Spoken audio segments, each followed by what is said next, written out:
If you want an electric SUV, there is loads of choice.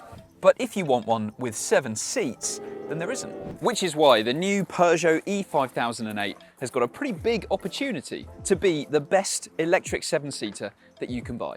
But is it? We're in Sweden to find out.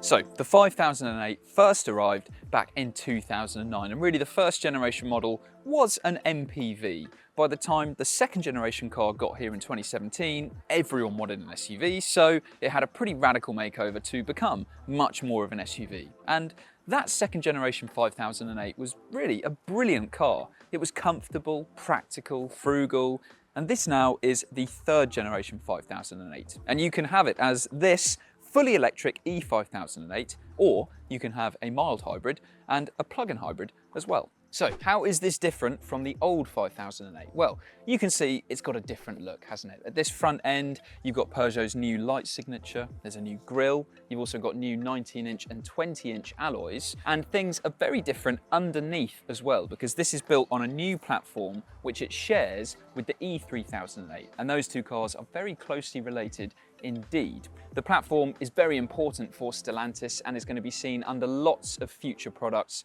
from manufacturers like Jeep, Vauxhall, Citroën, and many more as well. Now, in terms of dimensions, this is bigger than before. It's not as big as the Kia EV9, which is an even bigger electric SUV, and really for now, the main rival that this will be compared to when it comes to electric SUV 7-seaters, because really there aren't many others. But even though this isn't as big as the EV9, it's still bigger than the old 5008, which itself was a very big and very practical car. And so the boot is bigger than it was before, and you can see even with 7 seats in place, you can still fit a dog in the back here. But you need to get out now, come on. There you go. There you go. So there's 348 litres of storage on offer with all 7 seats in place, which is more than what you get in the boot of a Vauxhall Corsa. However, you can see the space on top here doesn't seem particularly special. It's still useful to have, but what is clever about this boot is the fact that you can put the boot floor in this vertical position here to reveal all of this underfloor storage, which even goes very handily under these seats. So you can see you've got this kind of drawer here, which is a spot where you can keep the charging cables. Plus, there's a dedicated space for the parcel shelf as well, all of which is very, very handy indeed. And having it in this vertical position means that all this storage underneath is very easy to access if you're trying to load things in or take things out again. And it's very easy to hop between the two different positions as well. You can, of course, lower this third row to make the boot even bigger. Putting these seats down is a very simple process. You just pull on these tags down here. But if the middle row is as far back as it will go and as reclined as the backrest can go, then it is actually a bit tricky to push down this third row, but you can just push the middle row forwards before you do that to make it easier. And then you have 916 litres of storage, which again is bigger than the previous 5008. And you can see there really is loads of space back there. It's a shame though that there isn't any front storage under the bonnet. Now let's focus on the 7-seat ability of the e-5008. So first, how easy is it to get into the third row? Well, access is really pretty impressive. The door is nice and big and opens pretty wide. It's not like a Qashqai, which can open at a 90-degree angle, but it still gives you this big, wide space to be able to get inside very easily. You also get this lever on top of the seat back here, which when you pull, tilts the whole seat forwards. And then it's very easy to slide it as well. And it's not heavy, very easy to do with one hand. And it gives you this big open space that makes it very easy to clamber inside. And then once you are in, the space back here is really quite impressive. So it's bigger than the previous 5008. I'm 177 centimeters tall. When I'm in this middle seat in this position, it looks like this. I'm sat behind that, and you can see I've got leg room to spare back here. I could bring this middle row even further back. Headroom, I've got a little bit of clearance above my head. Okay, it doesn't feel amazingly spacious back here, but it's certainly comfortable enough. I could be here for a long journey and really be fine. So this has genuine 7-seat usability and is very impressive in that respect. It ultimately isn't quite as big as the EV9, which is very, very accommodating even for relatively tall adults in the third row, but this still is very good. And it also costs a lot less than the EV9, which we'll talk more about later. Now, what about this middle row? Well, the first thing to point out is that I am now sat as far back as these seats will go, because as standard, they can slide. If you put them as far forwards as they'll go to create more boot space or to give more space to the people sat behind you, then you can see, sat behind my driving position, I actually am still pretty comfortable back here. Headroom is also decent, even with this sunroof. Without it, you'd have even more room. And you can, of course, slide it back, and you'll notice that they slide in a 60-40 configuration, so in two chunks. But each rear seat can also recline individually, and you've got 7 different stages to choose from. So you can have a fairly upright sitting position, or you can lay back to relax a bit more. And generally in this middle row, it is very comfortable here. You've got a nice flat floor, which brings this feeling of spaciousness. You've got decent sized windows, and also in that third row, you've still got a decent amount of glass back there to let in some light as well. Now, one difference from before is that in the old 5008, you had ISOFIX mounts on all 3 of these seats in the middle. But now you've only got them on the outer 2. And that is because the outer 2 seats are bigger than they were before, and the one in the middle is smaller. And Peugeot was happy to do that because it figured the majority of 5008 buyers didn't need ISOFIX mounts on each of the 3 rear seats back here. So overall, legroom, very good. Headroom, even with a sunroof, good. And this is a very practical 7-seat SUV. Now, what about up front? Well, if this looks familiar, then it's probably because you've seen the interior of the new e-5008. That car and this car are virtually identical up front. In fact, the only real difference to point out is in the back of the e-5008, you have ambient interior lighting, which you don't have in the back of the e-3008. But up front, really, the 2 cars are very, very similar, which isn't a bad thing because the e-3008 has got a classy interior. And there are lots of good things about this car. You've got a nice driving position, which is very easy to see out, good visibility all around the car. And there's a lot of screens going on here. You've got this big 21-inch screen in front of you for your digital driver display and your touchscreen infotainment system. And to be honest, it's nice having all these controls that fall very easily to hand. Yes, they are all touchscreen, which is a shame. It would be easier if you had some physical controls, but it is very good that they're all really close to the driver and easy to operate by touchscreen standards, at least, while you're driving. The system itself, though, is a little bit sluggish and convoluted, and there's so many menus and sub-menus, so it's not the most intuitive layout. And of course, it's a shame that you've got climate controls on the touchscreen without having separate physical controls for them.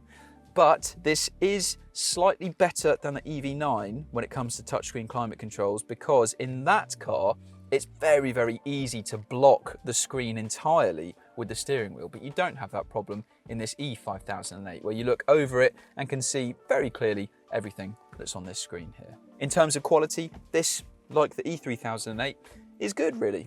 The plastics on the dash are dressed up quite nicely. You've got soft touch materials up here as well, and it all feels pretty solid. And when it comes to storage, it's also good because under this armrest, you've got a decent cubby hole here with somewhere to put your keys or keep your wallet out of sight. There's 2 modestly sized cup holders here and an extra storage compartment with 2 USB ports, plus some wireless phone charging on top of the center console here, and relatively decent door bins down there. So overall, up front, this is good. And you will get that interior with pretty much any version of the e-5008 you go for. It's not like there's a stingy entry-level trim that misses out on a load of touchscreen stuff. Everything is basically going to have that layout. In the UK, there are 2 trim levels to choose from. There's entry-level Allure, which gets things like 19-inch alloys, keyless entry and start, and a reversing camera. And range-topping GT trim adds bigger 20-inch alloys, heated front seats, and a heated steering wheel. And it also brings adaptive LED headlights. There are 6 paint colours to choose from and a few different packs as well, but in those packs it doesn't really seem like there's anything that's definitely worth adding. For the e-5008 and indeed every electric Peugeot, the French manufacturer is introducing a new warranty which sounds very impressive indeed, because you can be covered for up to 8 years or 100,000 miles, which is really very good. It's not without a catch though, because to get that extended warranty what you have to do is every 2 years get the car serviced by an approved Peugeot dealer. And if you do that, then that will extend the warranty for another 2 years. So it's not totally free, not a totally perfect deal, but it is very good to know that you can get up to 8 years of cover. When it comes to the battery lineup, there are 3 choices for the e-5008. The entry-level electric 210 single motor has a 73 kWh battery and an official range of 311 miles. Then, the electric 230 long range gets a bigger 98 kWh battery and an enormous 410 mile range. And there's also an electric 320 dual motor all-wheel drive, which gets the same 73 kWh battery and 311 mile range as the entry-level model. The ranges on offer are very impressive compared to rivals. 311 miles might be a bit less than a similarly priced Skoda Enyaq, but the 410 miles from the long-range model beats many electric SUVs, which cost thousands more. We'll talk more about the hybrid and plug-in hybrid versions when we get a chance to drive them, but for now, in our test drive in Sweden, we were driving the entry-level version of the car.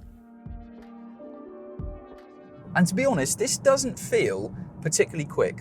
We've become very used to most electric cars delivering very rapid acceleration, but the e-5008, at least in this entry-level version, doesn't really offer that. Still, it is punchy enough in its acceleration, and the pace that it does have is delivered in a very smooth way.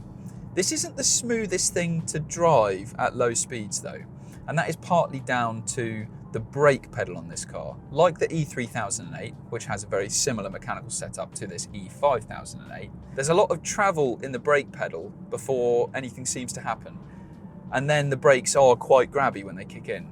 So that is a bit annoying. You can adjust the levels of regenerative braking though to mean that you don't have to necessarily use a brake pedal as much as you would in some other cars. So you can increase the severity of the regen by using the paddles on the steering wheel, which actually feel reasonably nice.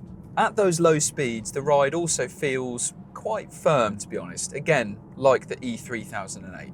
We have though been on pretty smooth and well-surfaced roads here in Sweden, so this is certainly not representative of what the roads are going to be like in the UK.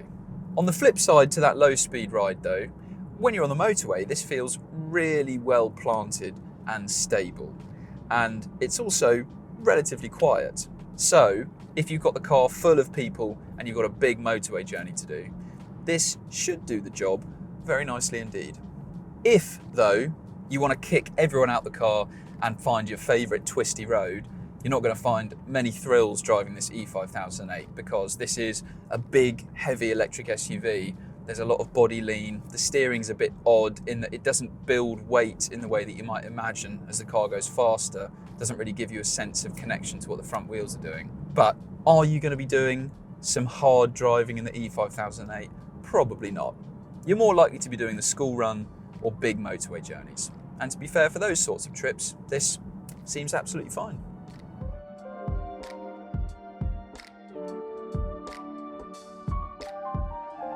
So, as a fully electric 7-seat SUV, the Peugeot e-5008 is a rare beast that stands out from the crowd. It might not be as spacious or comfortable as the Kia EV9, but with official pricing yet to be fully announced, it's expected to cost thousands less than that car. It's also only going to be a fairly modest step up from an e-3008, and you'll get loads more space for your money.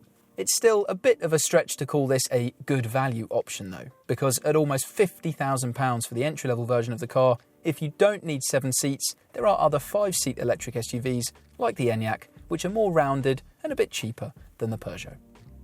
Thanks very much for watching this review. If you want to see another one, then click up there and make sure you subscribe to our channel. And to get a great deal on your next car and to read more about the e-5008, click on that link to go to whatcar.com.